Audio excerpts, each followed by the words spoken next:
project. So we're hoping he can talk about some of our what'd you call them? Our six-legged roommates that we have who live with us. Oh, nice. Bradley, can you hear us okay?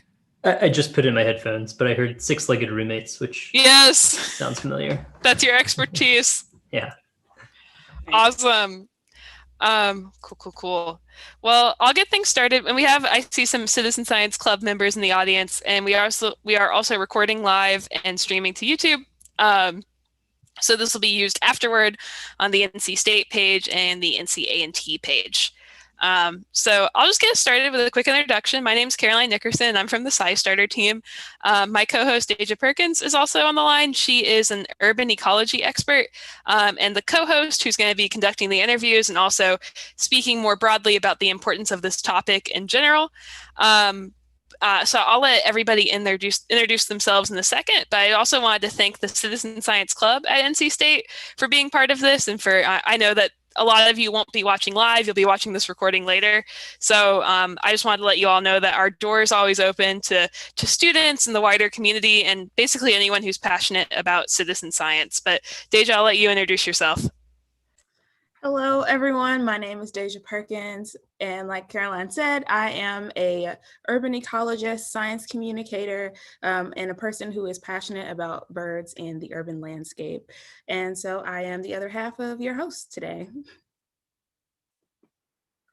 Awesome. Bradley, do you want to introduce yourself next? Sure. Yeah. My name is Bradley Alf. I'm a third-year PhD student at North Carolina State studying citizen science and conservation biology. I'm also an avid citizen scientist myself, and I do like contributing to a lot of different ecology projects, and I'm excited to talk to everyone about this. Awesome. And then our other guest, Elizabeth Dobbs-Alexander.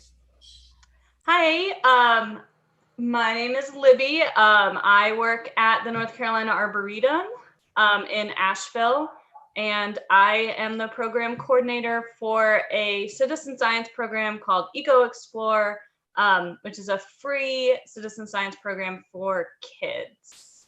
So I coordinate that program. We're officially statewide, started here in Asheville, and now we're across the state. Awesome. So I know that most people are watching it as a recording. So if you all have questions, you can always chime in on the YouTube comments, and we'll make sure to respond to those. Typically, we conduct some polls, but I think we're going to skip that part in favor of getting right into the topic and the discussion for the day. So as many of you know, NC State is the proud home to a citizen science campus. And I'm going to take you through kind of an online pathway where you can participate on your own anytime. So let me go ahead and share my screen. And NC State also hosts so many amazing citizen science projects. I know NCA&T and there's just so much amazing citizen science going on in North Carolina in general. But if you're looking for a way to get started and you're hungry to participate, you can go to citizenscience.ncsu.edu. I'm sharing my screen to show it to you right now. And you can actually read a little bit about the citizen science campus and then go on to go participate on SciStarter. So you can go to scistarter.org/NCSU-home, and this is our SciStarter page. So if you have friends or family, honestly, anyone is welcome to these events. We want them to be fun, super informal. You can actually send them to this page where you can all in one place, RSVP for these events, and then explore citizen science at NCSU by going through a tutorial, which is also, I think, relevant to people outside of NCSU or who may not be students anymore. You could still do this tutorial and get something out of it about, the who, the what, the how, and the why of citizen science. There are quizzes, there's a certificate at the end. It's a lot of fun.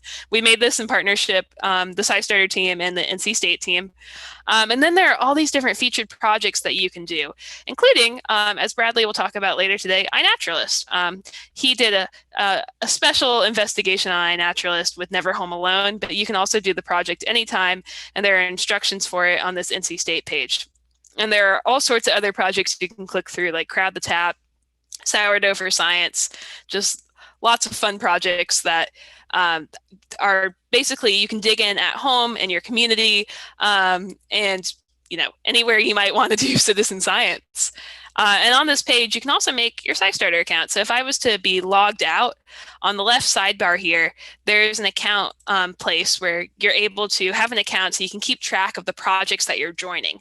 So if I joined Crowd the Tap, then in my SciStarter dashboard, it would say, Caroline's joined Crowd the Tap. And I would be able to see for the projects that are SciStarter affiliates, which is almost all the projects on this page, I could keep track of the number and the frequency of my contributions to these projects in my SciStarter dashboard.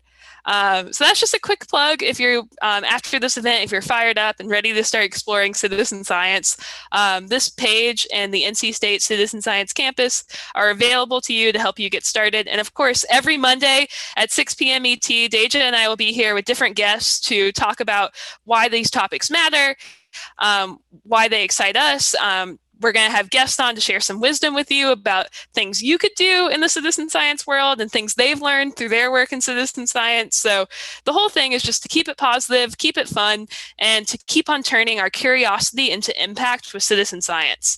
So I'm going to stop sharing there. I hope that gave you a taste of what you can discover on SciStarter, and I really hope that after this event, if you don't have a SciStarter account already, you go and make one.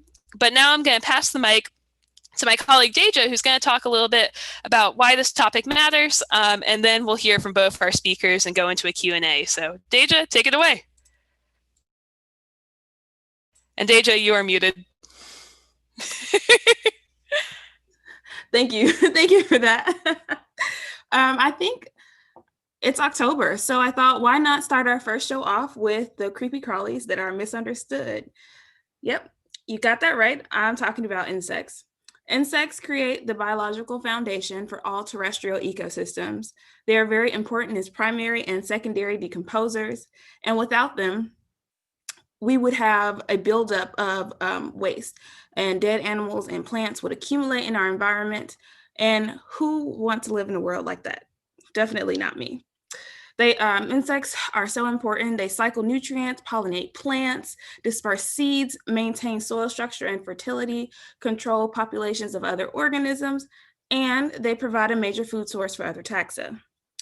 And they are important in the diet of one of my favorite taxa, birds. Insects and other arthropods, particularly spiders, and spiders that eat other insects, are essential dietary components for 96% of North American terrestrial bird species. Insects are extremely high in protein. They have up to twice as much protein, pound for pound, as beef, which is why they're considered a delicacy in some countries. Now, this not only are they composed of protein, but they also have organs in their abdomens called fat bodies that are rich in high energy lipids. Now, this protein and this fat combination are essential for growth and therefore make up the bulk of what breeding birds need to feed their nestlings. And just like baby birds, the adults require protein and fats for muscle and tone and energy. Birds will take an insect over seeds or fruit almost every single time. Insects are so important in avian diets that when cold weather decreases in insect abundance, 350 species, or 54%, of the birds that breed here in North America undertake the most dangerous adventure of their lives. Right now, all the colorful birds and the warblers we've been experiencing during spring and summer are now undergoing migration. They're moving to the areas where insects remain abundant during the winter. That's right. Nearly all of our terrestrial migrants, except for our birds of prey, so our hawks and our eagles, they migrate because they are insectivores. Now, there are over 900,000 insect species in the world. Who knew? Which means my favorite taxa must have a lot of options. But are they equally valuable? Let's think about moths and butterflies, for example. There are approximately 12,430 named species of Lepidoptera in North America, which is nearly 3,000 more species than all of the birds in the world. But they're not all equally eaten by birds. Some caterpillar species are so well defended by chemicals produced in their host plants that they cause native birds the naive birds that eat them to throw them up. So think about monarch butterflies. Others are covered with dense hairs that are irritating to most birds. And many caterpillars taste good to birds, but it's hard to find them because they're camouflaged so well. And so maybe it's not worth the effort. But new research is showing that there are other reasons that caterpillars are not all equally valuable to birds. Some caterpillars are usually good sources of essential carotenoids, which are the pigments that enhance the greens, the reds, the oranges, the yellows of a bird's plumage. The bright feather coloring is a signal of good health in many species, and the females will choose their mates based on the appearance of their plumage. That's right. We ladies get to do all the picking, and it's all based on how beautiful the male is. Since feathers are so important for passing on their genes, do birds then discriminate between insects rich in carotenoids over ones with fewer carotenoids? We don't know. If caterpillars are in short supply, can birds get the carotenoids they need from grasshoppers? Can they get them from crane flies, cicadas, any of the other insects that are abundant? We don't know. Dr. Doug Tallamy at the University of Delaware studies insects to better understand the many ways insects interact with plants and how such interactions determine the diversity of animal communities. He's an advocate for redesigning residential landscapes to support diverse pollinator populations and complex food webs, store carbon, and manage our watersheds. The relationship between plants, insects, and birds has been the missing link in our conservation conversations. 90% of the insects that 90% of the insects that eat plants can only eat specific plants. And if those plants are absent from our landscape, so will the bird food that they produce. Unfortunately, this is the case in many of our yards and our managed landscapes. When we remove native plants and native plant communities that are good at making those insects for bird food and replacing them with these vast monoculture lawns and ornamental plants from other parts of the world, we ensure we don't cultivate spaces that support bird diversity. And I'm pretty sure you've seen it. Now, you can explore and monitor the diversity of insects in your neighborhood by using iNaturalist or ecoEXPLORE. And today we will be speaking with Libby and Bradley about how you can use those tools. And I'm going to pass the mic back over to Caroline. Woo, thank you so much, Deja. Thank you for framing that issue. I think we'll start with Libby to talk about ecoEXPLORE. We'll go up in age from there. So from the kiddos to older folks who can participate in projects like iNaturalist. So Libby, take it away. Great, thank you. Yeah, so ecoEXPLORE is a citizen science program for kids ages 5 through 13. It's an original program that is the brainchild of me and my colleague, my supervisor, and we launched it 4 years ago or so. So we do use iNaturalist in ecoEXPLORE. So to have an iNaturalist account, you have to be 13 years old. And so we see ecoEXPLORE as kind of the middle person between a kid that's not 13 yet and iNaturalist. So kids will sign up, they make an account on our website, and then they have their own personalized dashboard that they can sign into, and they submit their photos through us, kind of onto our website. Then we have a crew of volunteers and staff that look at the photos, and the good ones that are high quality photos get pushed to iNaturalist. So we put them on iNaturalist. We have an ecoEXPLORE project on iNaturalist where they all go to. This past week, we hit the 20,000 observation mark, which is huge. And so those are all just photos submitted by kids. And we also award points for each of their photos, so they can earn up to 5 points that they can trade in for different field tools and prizes that we are now mailing now with COVID, where we mail those to them. We also have badges as well that the kids can earn. So I actually have a couple badges here. They're actually physical badges that these kids get now in the mail. We have different field seasons. So we do like a herpetology one that's about 3 months long, and then we go to entomology, ornithology, and then botany. And so we're trying to encourage them to study different kinds of science, different organisms.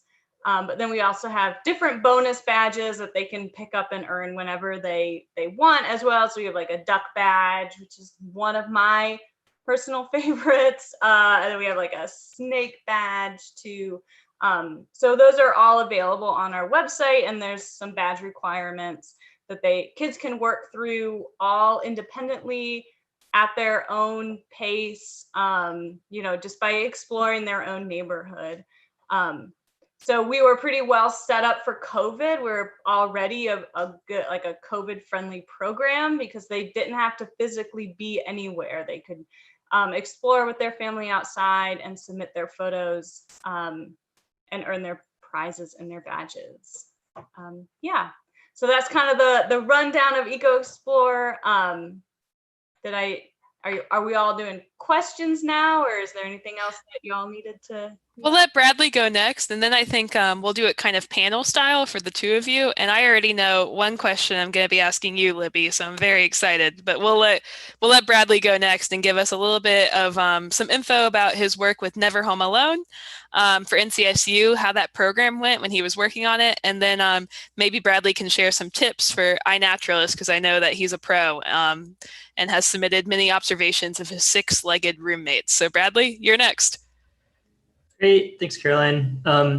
Yeah, so I mean, just to back up just a little bit in case anyone isn't familiar. So iNaturalist is both a website and a web app you can download on your phone. And the purpose of it is to collect observations of wildlife from all over the world. So plants, fungi, animals, anything. I even added an observation of the fly that was on Mike Pence's head in the debate last week, which is an observation of wildlife, and it got put up there, and it's some kind of housefly. We're not totally sure of the species, but we're still waiting on the entomologist to confirm. And that's what's really cool about iNaturalist. And so it's not just a place to share pictures. It's a place where the community of users, which is at this point over 1 million people, I think, comes together and can help identify species. And so some people might have expertise in birds, like Deja is a bird expert. Maybe she doesn't know quite as much about bugs or something. I know a lot about snakes. That's what I did in undergrad, so I can help with identifying reptiles and some amphibians on iNaturalist, but I don't know so much about birds. And so we can sort of fill in the gaps of each other's knowledge on this site in a really wonderful way. And it's like social media, but for animals. It's like the most positive kind of social media, I think. But not only, are you working with other people in the community on iNaturalist to identify these different animals, they also have a pretty sophisticated computer learning algorithm that allows people that allows you to put an observation of something online, and within the actual app. You'll take a picture of, say, a cool caterpillar you found on a walk. You might have no idea what it is. I usually don't. But you click a suggest ID button, and iNaturalist, because it has access to so many different photos of correctly observed animals and plants, it's able to give you a pretty good guess of what it thinks it is. And it's usually like pretty accurate. It's quite amazing. And so those are sort of the different aspects of iNaturalist. And the purpose of it broadly is to collect these observations from all over the world so that scientists can better understand all kinds of different things. I've seen studies that use it for bird migration, for instance. So, if you have hundreds of thousands of people outside taking pictures of birds throughout a year, they get, I think there's 60 million observations of wildlife on iNaturalist this year, total as of this year, which is, pretty mind-boggling. And with that level of data, a scientist on their own could could never gather that that level of data. And so that's what's really amazing, is that people all over the world can contribute these observations in a way that makes it easier for scientists to understand what kinds of trends are going on. So going back to that bird example, if you have 10 years of data of bird observations all over the world, you might be able to see shifts in their migration. Sorry, my invisible fingers are coming and going, but on the screen. But as climate change, is warming parts of the planet, birds in the northern hemisphere might be having to migrate further north, and it might only be making it back to the south, not quite as far as they did in the previous year. And so you can see the effects of climate change in real time, and in some scientific papers have looked at that through iNaturalist data, which is really amazing. And so getting to what Caroline brought up, which is the Never Home Alone example. So one of the projects I've been involved in is called Never Home Alone. It's a project within iNaturalist, which is maybe a little bit confusing, but so iNaturalist, wants pictures of anything, anywhere. Different projects within iNaturalist are looking for some specific subset of observations. So in the case of Never Home Alone, we're looking specifically at life within the indoors, which is a little bit weird, but it's, so we explore different ecosystems as ecologists. Some ecologists are into, aquatic ecosystems in the ocean or in streams. Some might be into, what lives in the tops of canopies. One ecosystem that has been almost totally ignored is the indoor ecosystem, which is surprising because, take a space like Manhattan, 90+% of the land area is contained within a building, right? And so there's all kinds of wildlife that live within buildings. Some people might be disturbed to know that. I think it's kind of cool. And so there's only been a handful of papers published about what lives inside. And so the project Never Home Alone was looking specifically at what kinds of wildlife people are finding inside. And so if we take this one step further, so there's Never Home Alone, and then there's Never Home Alone at NC State. And so within, Never Home Alone, which is looking at indoor wildlife all over the world, we started Never Home Alone at NC State to see what is living indoors on a college campus.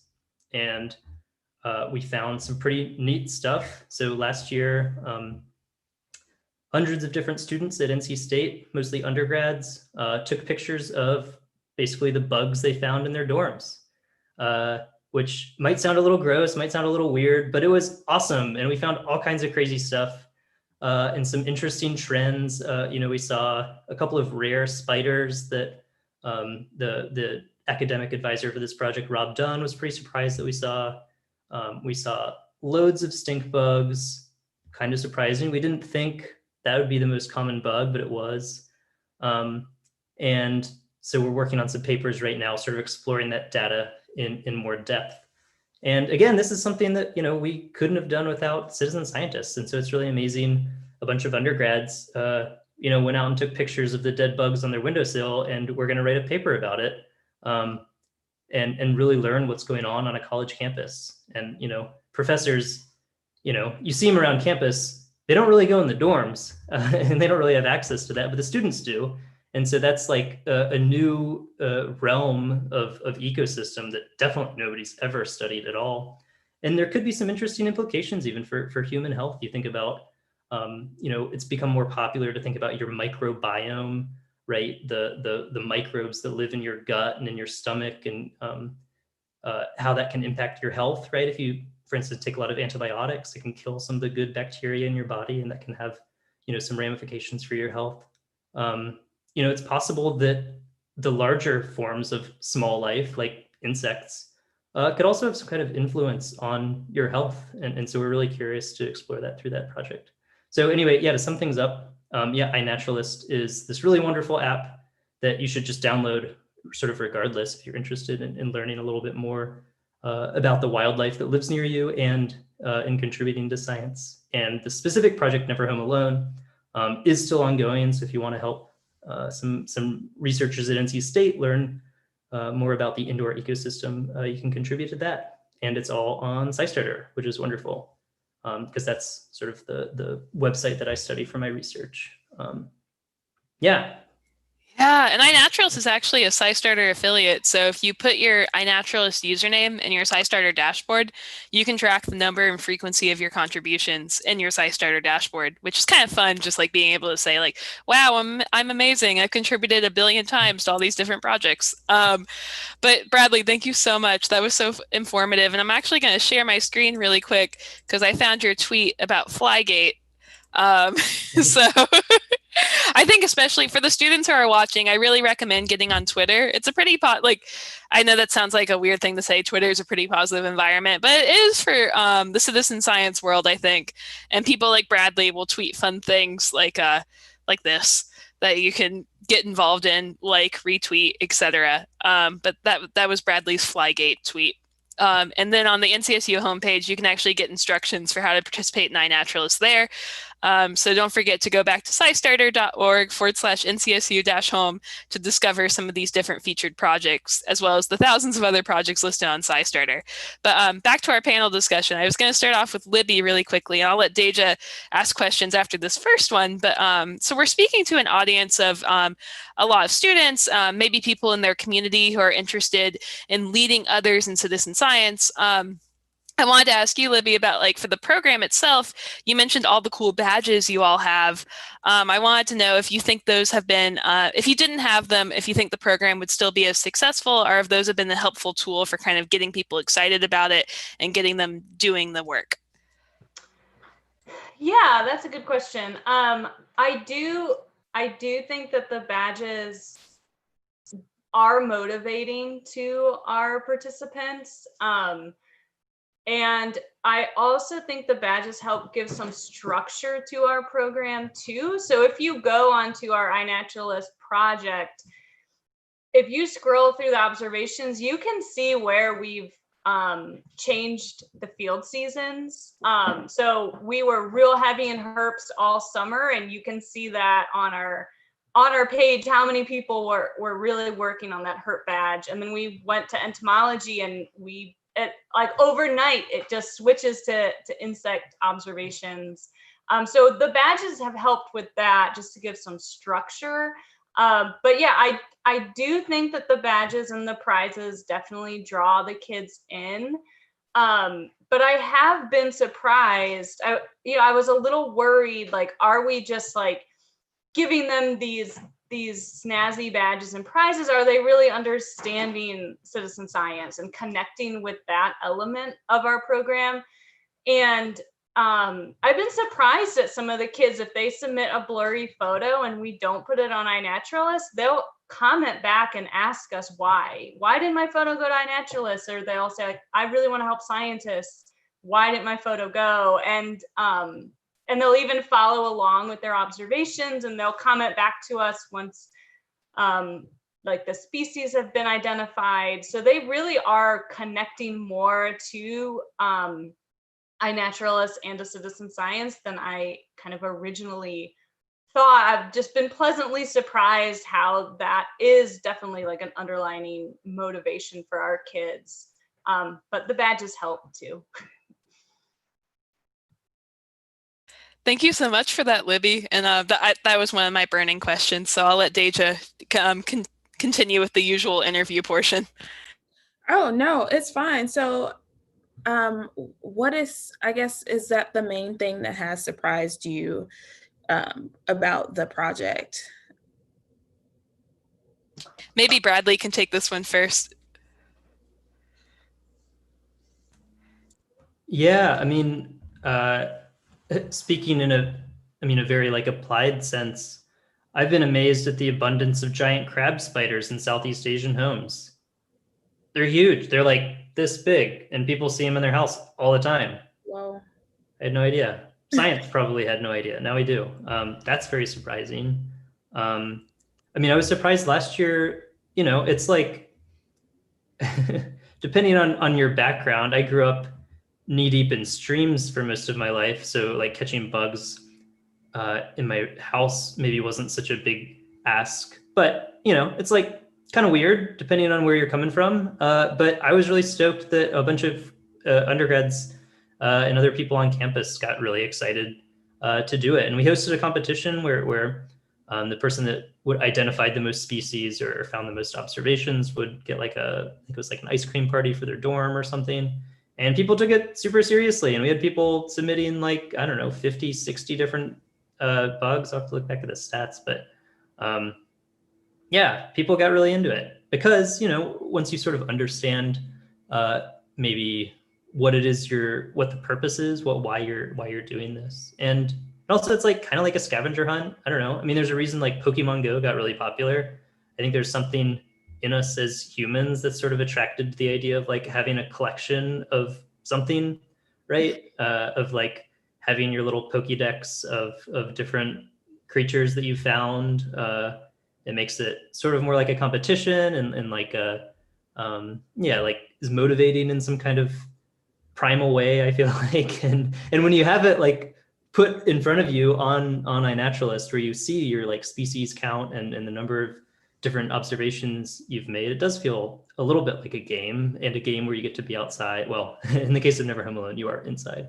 But iNaturalist more broadly, you're like exploring environments in sort of a new way. You're thinking about places in a different way. Maybe reflecting on like, before you go to bed, like there's probably like a spider on a wall, like watching you somewhere. Maybe that's just me, but it's like, I think a really neat opportunity to sort of reframe how you're thinking about like landscapes and the world that you're inhabiting and how it looks different to something else, especially in like an intimate space, like a home and or a dorm. And it looked like people last year got really on board with some of that too. And yeah, that was both surprising and heartwarming. Oh yeah, my heart is definitely warmed. Libby, I'd love to hear from you as well. What's something that surprised you about ecoEXPLORE?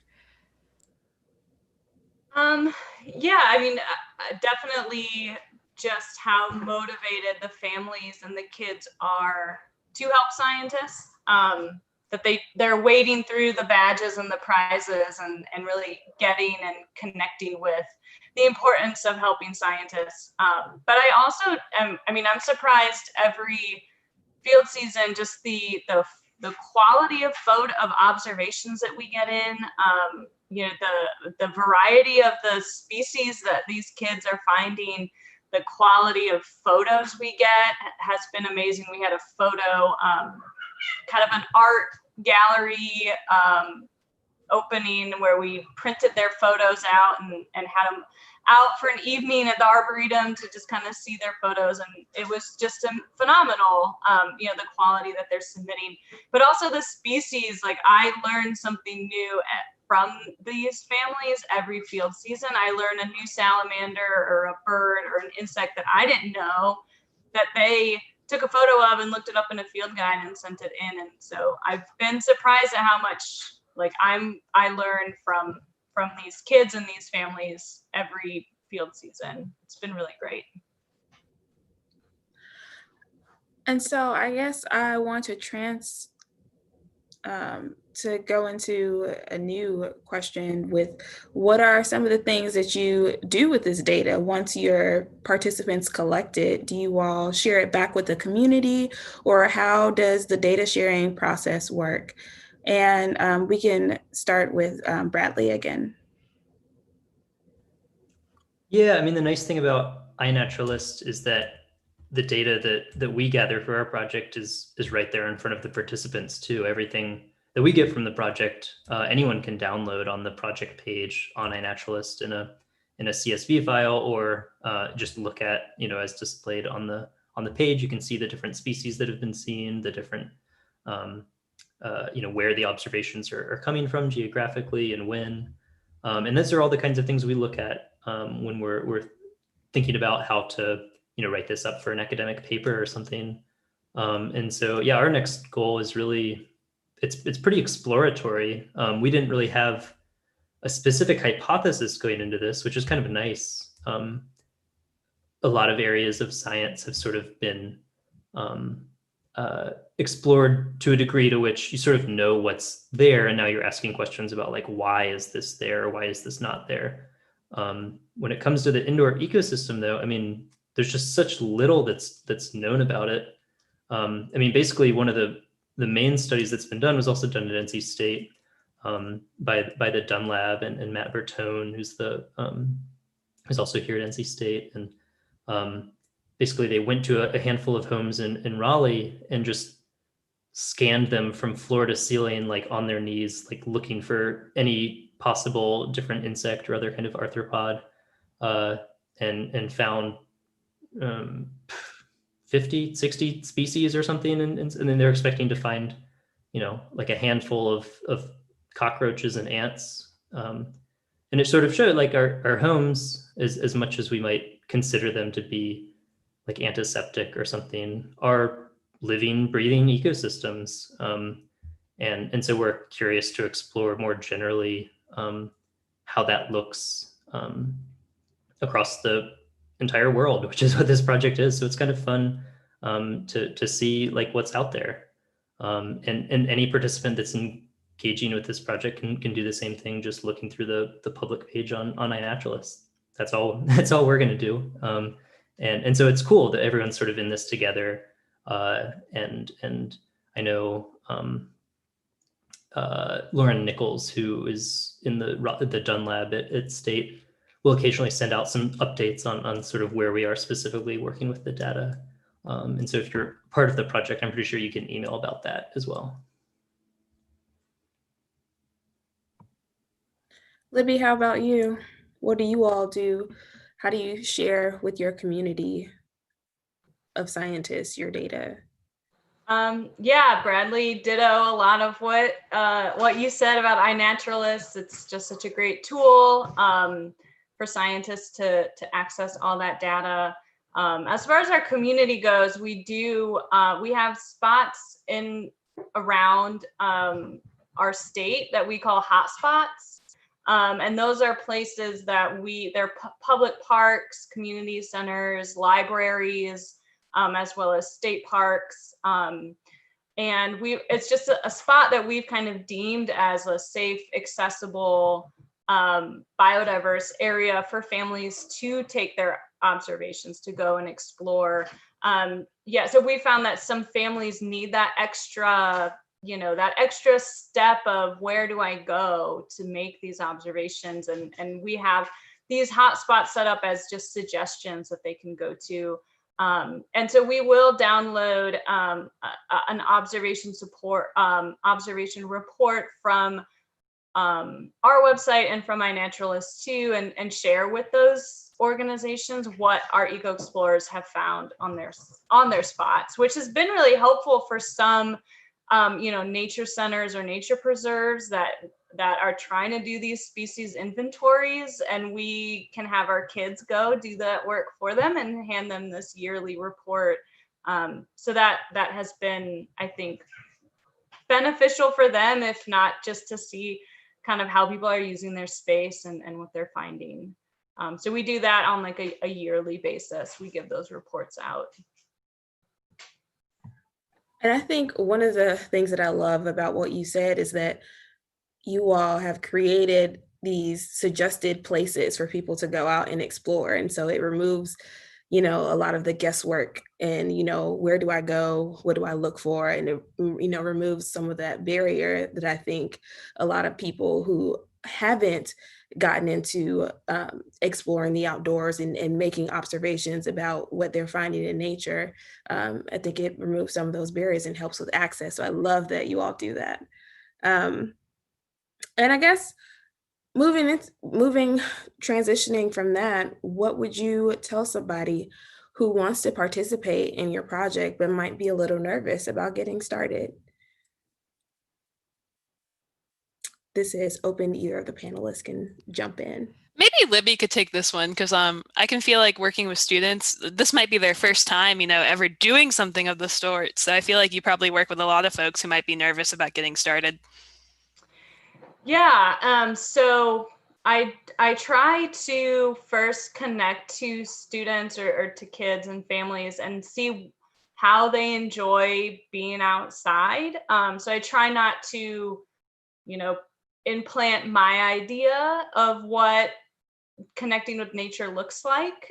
So I think trying to make that connection first of like, what do you like to do outside? And for some families, it's, going on a picnic, a family picnic. Some families, it's just going to, their community park or playground, riding their bike, like there's a lot of different ways people can experience being outside. So that's kind of my first thing when I have like a new family or kids, is establishing that like you don't have to go on a hike in a state park to enjoy and observe nature. And it can be, just whenever you're doing, whatever activity you already are enjoying outside. So and it's easy to incorporate that. So while you're out riding your bike or while you're out on a picnic, if you see a cool tree or bird, just snap a photo, and just kind of working that into kind of what they're already doing. And then also breaking down the barrier of like, you don't need to know what you're observing. iNaturalist is there to help you figure it out, but also like when I'm teaching programs, I never claim to know everything. And like I said in one question, that I'm learning from them all the time. And so like breaking down that barrier of like the beauty of iNaturalist and the beauty of, some of these citizen science programs is you don't need to know. All you have to do is make those first observations, and then people are there to help you kind of along the way. So yeah, I think like the fact that they don't have to be an expert and that there's a broad definition of exploring outside are two things that kind of help people feel connected and comfortable. And Bradley, what would you say about Never Home Alone? I know that sometimes bugs give people the creepy crawlies, especially when they're inside their homes and their first instinct is to hurry up and crush it. So was there something that you all did with the Never Home Alone project to encourage people to resist that instinct of either running away, screaming, or crushing, and instead observing and learning more about the six-legged creatures that share our homes with us?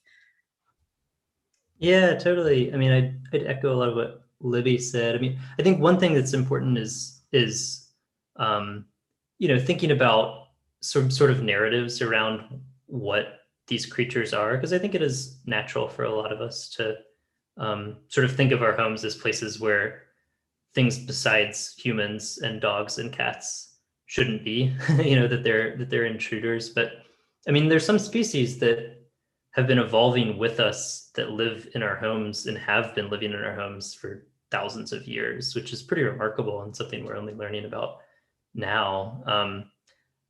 Cellar spiders are found all over the world. They're the little spiders that, have really kind of creepy legs. They're the ones that make, what we call cobwebs in like a basement area or a shed or something like that.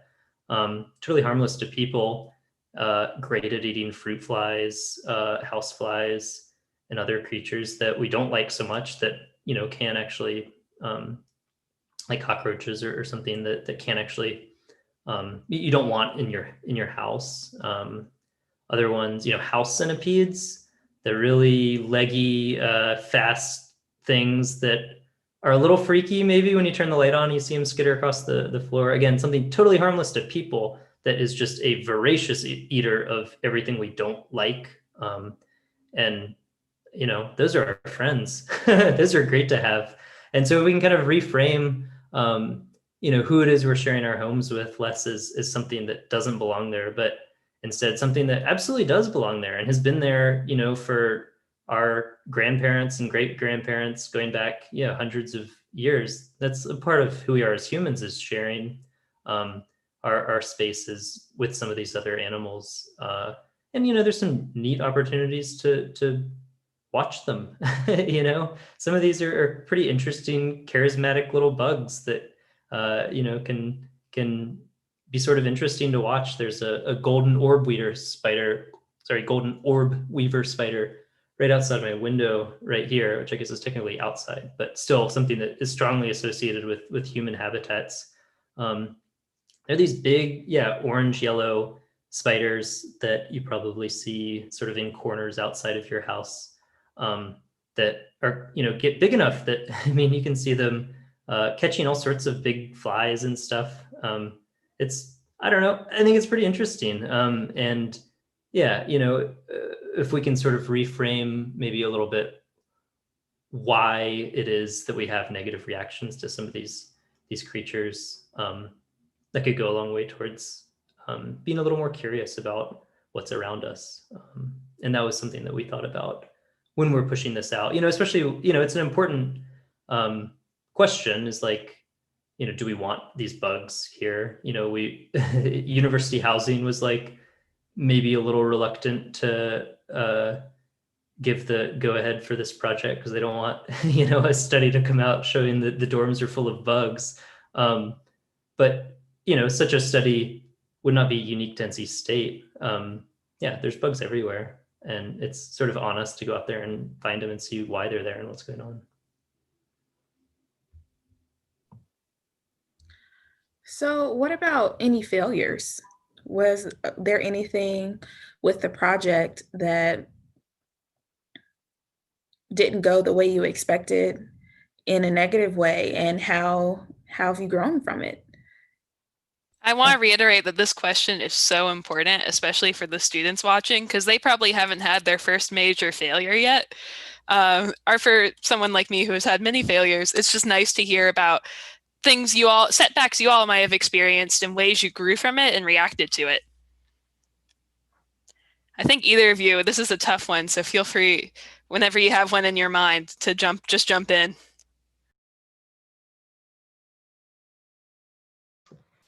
Well, I can say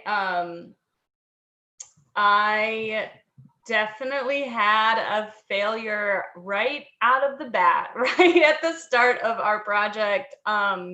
We like to partner with public libraries to create pollinator gardens and bird feeding stations at libraries. And so families maybe in a place they're already comfortable and familiar with, they can start to make observations. And we were doing a pollinator garden at a library, and I had a lot of ideas of like what flowers needed to go in. And I realized I didn't ask enough questions of the librarian from the beginning of like who uses this space and who is invested in this space, and getting more feedback from other people that might be involved. And so I planted all these plants, and then they were not well received.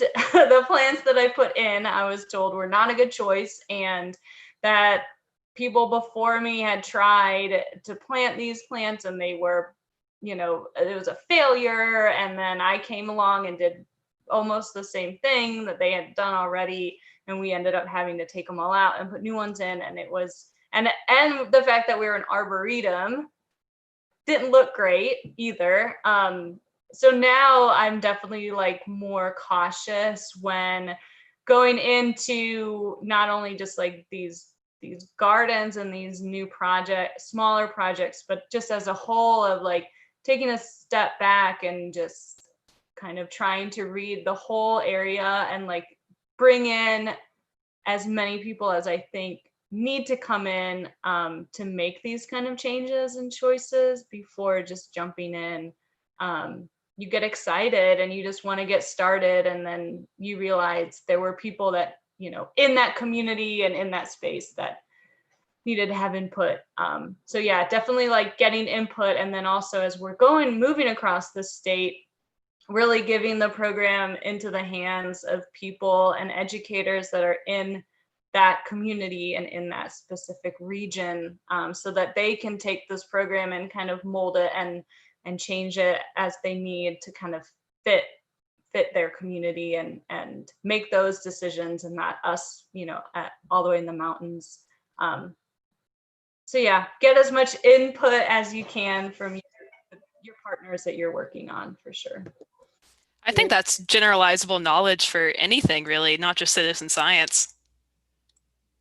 It definitely is. And the community aspect is so important in giving people a voice and allowing them to be part of the process and actually being able to take ownership of the project and, use the knowledge that they have. So the failure turned into a great lesson, and I'm sure the ecoEXPLORE project is doing much better because of that first failure. Bradley, do you have any failures you want to share, or even Bradley, if you just have like tips, because I know that you're doing that PhD life and tackling citizen science from that research focus. So for like younger folks who might be interested in grad school themselves, or like people who are already in the workforce and might be, have a research, edge to their work, like if you have any like missteps you could share there, like learning experiences you had, that would be awesome. Yeah, I mean, I can sort of comment maybe just generally on grad school. I think that was something, yeah, grad school is tough, and that's something maybe I heard a lot sort of in undergrad, and maybe a little bit wary to go into grad school without feeling like I had to like be 100% wrapped around the research and like know exactly what I wanted to do. And I've actually found that not to be so much the case. I think grad school, at least for me, has been an opportunity of a decent amount of freedom, both in sort of what it is you want to pursue, and at least here at NC State in the program, in fisheries and wildlife, you have a pretty good amount of freedom even in the classes that you take. And yeah, I mean, I'm not answering the question of a failure. I mean, I can talk about that maybe in terms of the project a little bit, but grad school maybe more fully. I think if it's something you're considering, I would reach out to people that are maybe in grad school, or if you're maybe earlier on in undergrad and are interested in getting involved in research, I'd really encourage you to do it. It's a neat opportunity, and there's lots of researchers out there at at NC State that I'm sure would love to have an undergrad that's interested in their research to start on with a project or something. That was sort of how I got into this in undergrad myself. Was there was a lab doing some stuff that I thought was interesting, and I asked them if I could help feed their snakes for a semester, and it turned into like filming rattlesnakes in Texas for a big project. And yeah, I think if you have some interest in any kind of research, that's certainly something you should go and try, and NC State has a lot of opportunities for it. I don't know if that's what you're looking for, Caroline. No, I think that was super helpful. And another question really quick before I let Deja ask the final one. I'd love to hear about a success story, like something you did in this work that you wouldn't change a thing about. And Libby, we can let you tackle that one first. Yeah, so I love the fact that with ecoEXPLORE, kids are earning different field tools that will help them continue exploring. Again, it's like something that I've been conflicted about, like, are we just bribing them to do it? And I do have a story that kind of goes to that. There was a little girl, she was in first grade, and she came to a butterfly event that I was doing, a butterfly program. And she learned about the different host plants, and that parsley, you plant parsley for, tiger swallowtails, I think, tiger swallowtails. And she learned that that's one of their host plants. And so she went to her teacher, and it was this little first grade advocate of, we need to plant parsley. So she was taking the knowledge she learned at my program and doing that, and it became a whole class project of planting parsley. But then something kept eating the parsley, and the class had gotten so invested in it that they wanted to figure it out. So she came to ecoEXPLORE and traded in some of her points and got a trail camera.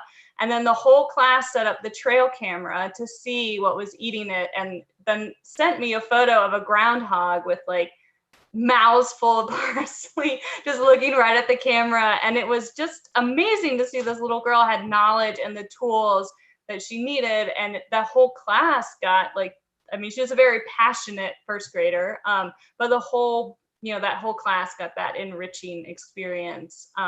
So that's definitely something, like, as long as what we're giving the kids, I think, are like really useful tools, is something that I would not change, that I think is just such a valuable thing for families, to get those tools in their hands to help them continue to explore. I love that. That warms my heart. What about you, Bradley? What's a success story you can share with us before Deja asks our final question? Yeah, I mean, I think I think certain people have gotten just really into this project, which is really, I think, is really great and is exciting and certainly helpful for the science. But it's also great to see people, getting curious about what's out there. So, I mean, some of the biggest successes, I think, are some of these super weird observations we've seen. Like, I don't know, somebody posted, an alligator hanging out in their garage. I don't know how it got there. It was in Florida. Maybe that explains it. It's amazing. Yeah, Caroline could comment on that. It's, there's all kinds of crazy stuff out there. What else have I seen? Definitely a lot of like venomous snakes in people's houses. That's one, you need to take seriously, but it's sort of remarkable that can happen. Let's see. There's been some really amazing, like, sort of animal interactions people have found in their homes. Praying mantis, like eating a wasp or something. Yeah, again, I just maybe stress that there's all kinds of neat little wildernesses to explore, even within our homes or our backyards. And I think that's something that these projects maybe help instill in people, maybe a little more of a sense of discovery, even if you can't be, out flying to a national park right now or something. There's a lot to explore under your bed. Check it out. Yay! All right. I love that. I'm going to explore. I'm going to look for some bugs in my home. It won't be hard. I'm in Florida to contribute to Never Home Alone in the next week. But Deja, bring us home. Ask us our last question for Make It Count Monday this evening. So I'm going to make this into a two-part question. I think that you all have both displayed so much passion while talking about your individual projects. I'm curious as to what was your motivation for entering the world of citizen science. Why did you choose the path of citizen science? And then leave us with one thing you wish that everyone knew about citizen science. Maybe Bradley can go first, and then we'll let Libby finish it off.